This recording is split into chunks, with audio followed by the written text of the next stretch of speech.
Welcome, dear students. I am Sumit. Today we'll be doing the second chapter, which is self and personality. In today's lecture, we'll be talking about the concept of assessment of personality. In the last lecture, we read about the humanistic approach of personality, which is given by Carl Rogers and Abraham Maslow, and they were working on the principle of human growth. In the previous lecture, we read about the theory of humanistic approach, which basically based on the fully functioning person or self-actualizing person,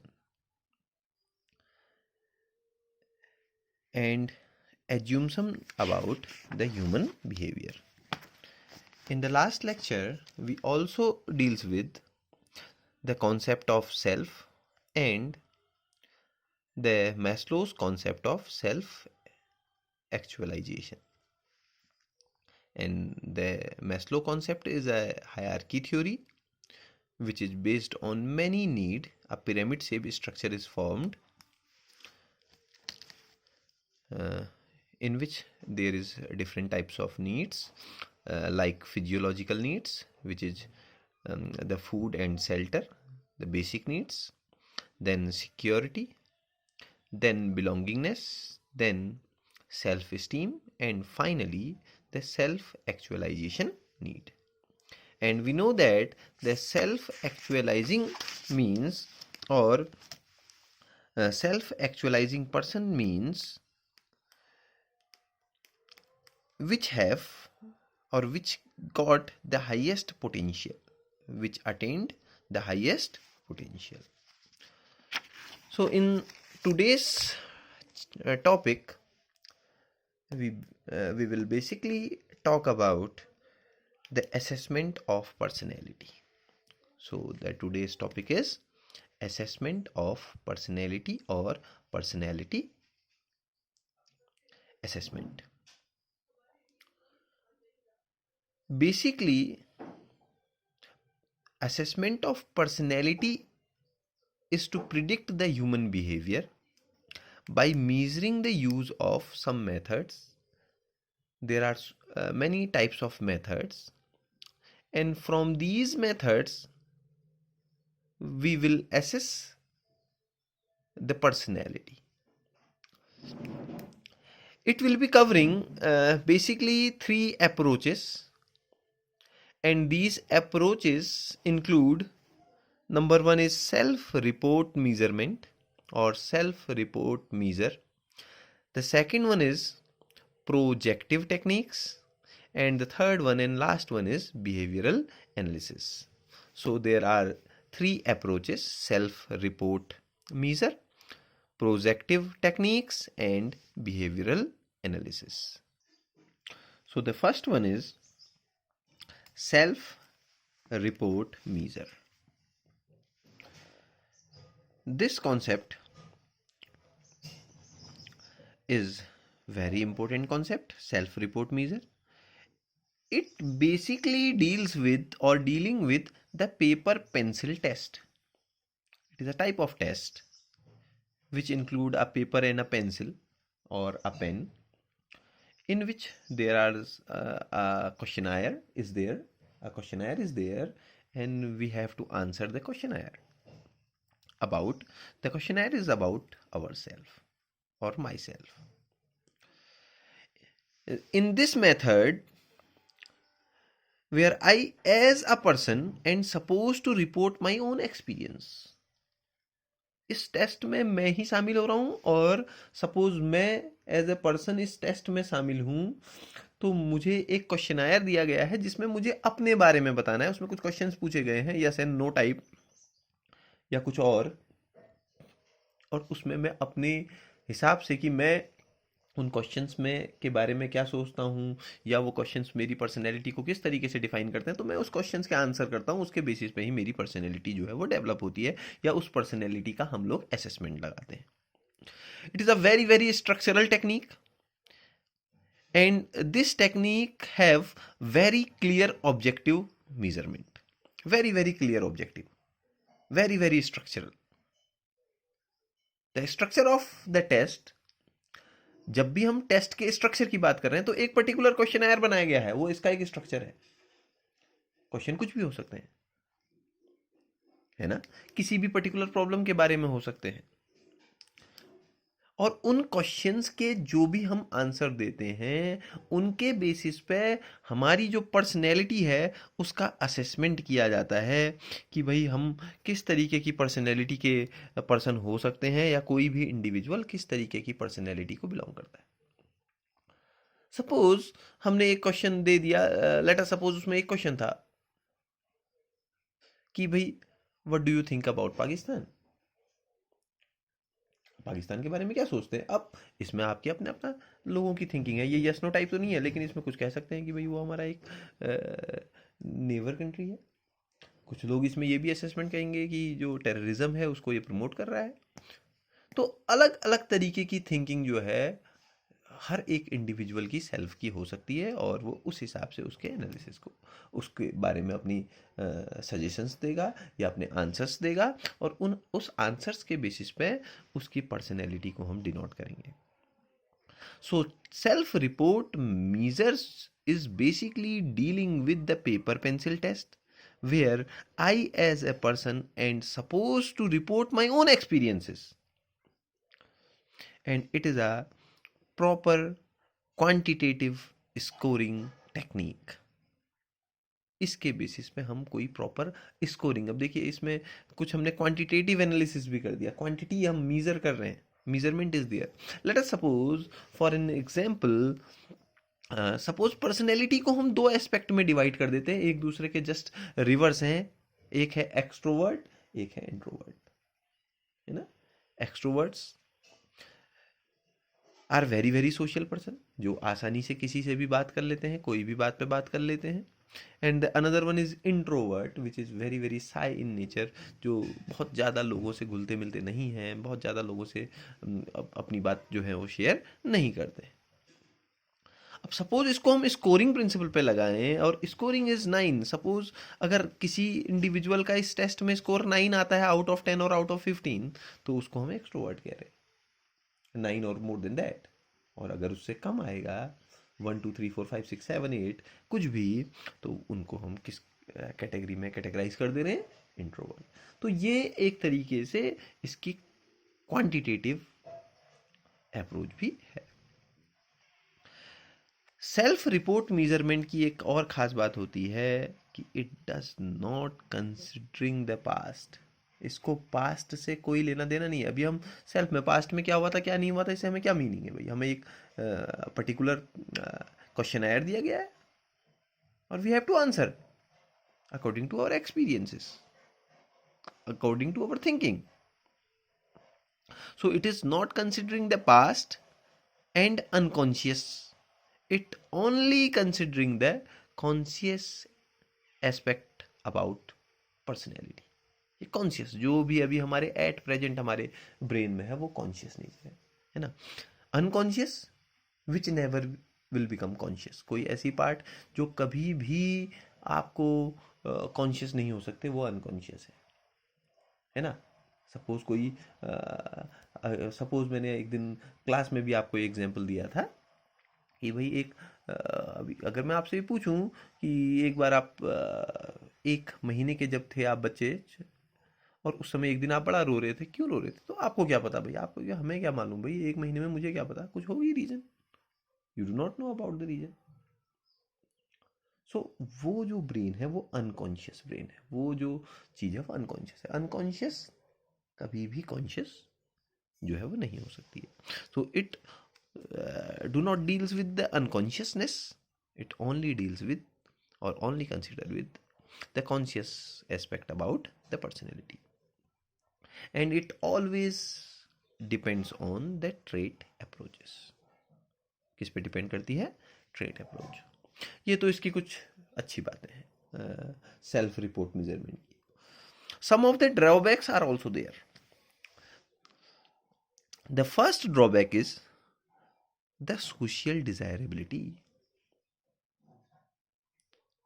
social desirabilities, देखिए अब ये जरूरी नहीं है कि जब भी मुझे वो क्वेश्चनायर मिले तो मैं उसके आंसर हमेशा वही दूं जो मैं सोचता हूं। मैं ये सोच के भी अपने आंसर चेंज कर सकता हूं कि अगर ये मेरा आंसर जो है ये लोगों को पसंद नहीं आएगा, या अगर मैं ये आंसर जो वाकई में मैं सोचता हूँ मैं वही आंसर दूं तो ये सोसाइटी इसके बारे में मुझे गलत कहने लग जाएगी, इसलिए मैं वो आंसर दे दूं जो सोसाइटी को पसंद हो। तो कई बार इसमें हम जो होता है हम इस सोशल डिजायरेबिलिटी को नहीं देखते। हम इस सोशल डिजायरेबिलिटी की वजह से हमारे जो आंसर्स होते हैं वो प्रभावित हो जाते हैं, वो चेंज हो जाते हैं। Late us suppose for an example, मैंने यहाँ पे एक एग्जांपल को राइट डाउन किया है कि suppose the question is do you like going out to parties. अब द आंसर इज यस और नो, इधर द आंसर इज यस और द आंसर इज नो।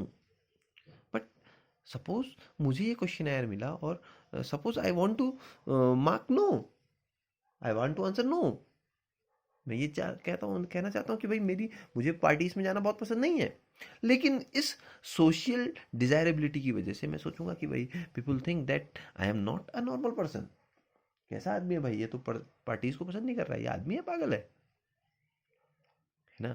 तो इस सोशल डिजायरेबिलिटी की वजह से may be in some of the questions I change my mind, और जो मैं सोचता हूं जो मेरी पर्सनैलिटी है मैं वो ना दिखा के वो चीज दिखाने की कोशिश कर रहा हूं जो मेरी पर्सनैलिटी नहीं है। And the second one is एक्वाइसेंस।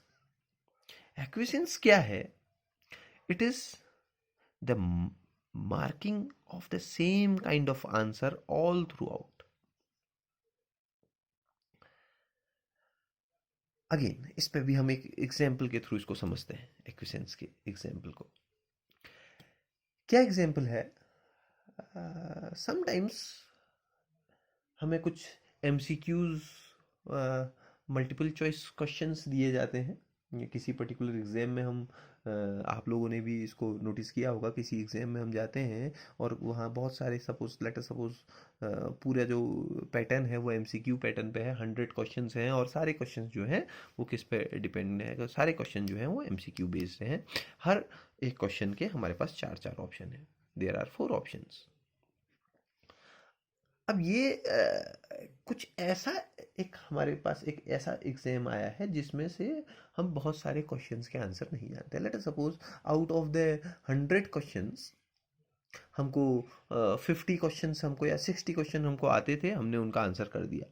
अब रिमेनिंग इज 40 क्वेश्चंस, और अब इन 40 क्वेश्चंस में there is no negative marking. हमने देखा भाई there is no negative marking, minus marking तो है नहीं, तो हमें अटेम्पटेशन जो है हमारा 100% होना चाहिए। हमने 60 तो हमें या 50 तो हमें जो आते थे हमने वो तो कर लिए, अब जो 40 क्वेश्चन है इसका क्या करें? लेकिन इसके बारे में हम ना हमें कोई गैसेस है ना हम इसके आंसर जानते हैं, there is a bit of confusion also. So इससे बचने के लिए कई बार हम एक टेक्निक यूज कर लेते हैं कि जो रिमेनिंग क्वेश्चन, ये 40 क्वेश्चन थे, हमने इनमें से एक ऑप्शन चूज कर लिया। Let us suppose we choose A और बी और सी और D. Let us suppose we choose the option B. तो हमने क्या किया, 40 के 40 क्वेश्चन जो रिमेनिंग थे इन सब में आंसर जो है वो बी को मार्क कर दिया। क्यों मार्क किया? क्योंकि हमने कहा भाई कुछ तो इसमें से in out of the 40 around 10, 15 और 20 आंसर्स तो बी होंगे ही होंगे। और इस तरीके से हमारे वो 15 से 20 क्वेश्चंस जो हैं वो अपने आप ही ऑटोमेटिकली करेक्ट हो जाएंगे, है ना। सो as in MCQs, if we doesn't know the answer we mark suppose all the answer is B, thinking that at least some answers are correct. So this is it is a problem of acquiescence, है ना। तो ये जो है ये ये दो drawbacks भी हैं किसके? सेल्फ रिपोर्ट मेथड के। Hope you are getting my questions. There are three major tests there for the self-report measurement or self-report measure. These include, the first test is called MMPI. The full form of MMPI is Minnesota Multiphasic Personality Inventory. Minnesota Multiphasic Personality Inventory, MMPI. It is very, very important concept or very, very important test, and also very important for your examinations. So the developer of this test is, the name of the developers are Hathaway and McKinley. Hathaway and McKinley developed these MMPI tests to assess or diagnose mental disorders or mental illness. These tests help to diagnose the mental disorders, and it measures the persons at 10 scales, and out of the 10 scales, 8 scales for normal mental illness, and the remaining 2 scales are for normal personality. Let us suppose the two aspects are like introvert and extrovert. अब introvert और extrovert की जब हम बात करते हैं, it is not a type of mental disorder or mental illness. Personality के दो phase हैं, some are introvert and some are extrovert. So the 2 for normal personality and the 8 scales for normal mental illness. So this MMPI test covers depression, mania. The mania is basically opposite to depression. It is just opposite to depression.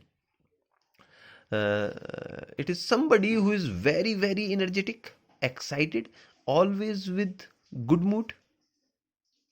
It is opposite of depression.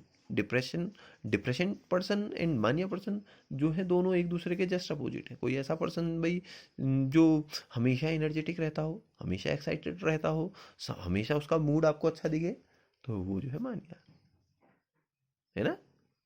जैसे suppose आपको